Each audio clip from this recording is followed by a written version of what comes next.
मैदान के बीचों बीच हवा में एक अजीब सी खामोशी थी। दो महान योद्धा अपनी तलवारें ताने एक दूसरे की आंखों में मौत देख रहे थे। हयातो जानता था कि ये मुकाबला साधारण नहीं है। आज उसकी वर्षों की मेहनत और खानदानी सम्मान दांव पर लगा था। इससे पहले कि मैं कुछ समझ पाता, दुश्मन ने बिजली की तेजी से वार किया। उसकी आंखों में नफरत थी और तलवार में मौत। एक भयानक चीख और मेरी दुनिया जैसे रुक गई। दुश्मन की तलवार मेरी बाजू को चीरते हुए निकल गई। दुश्मन की तलवार के एक वार ने हयातो को धूल चटा दी।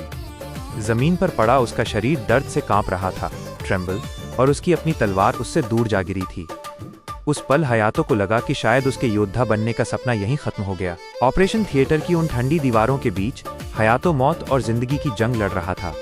मशीनों की वो बीप बीप बीप की आवाजें चीख चीख कर कह रही थीं कि मामला बहुत गंभीर है।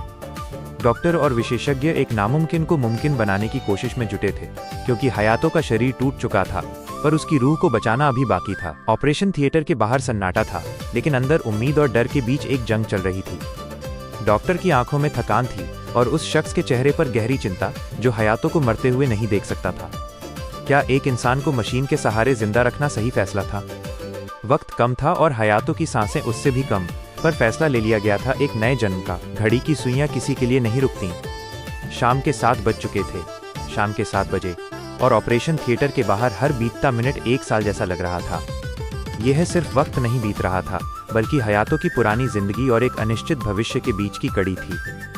सन्नाटा गहरा था, पर अंदर एक नई शक्ति को आकार दिया जा रहा था। अचानक उसके शरीर में एक बिजली सी दौड़ती है। उसकी नई मेटेलिक बाजू बिस्तर पर एक अजीब सी चमक के साथ हिलती है। हयातो झटके से उठकर बैठता है। वो अपनी नई फौलादी बाजू को देखता है। अब वो हयातो नहीं रहा जो हार गया था। अब उसका पुनर्जन्म एक महान तलवारबाज के रूप में हो चुका है।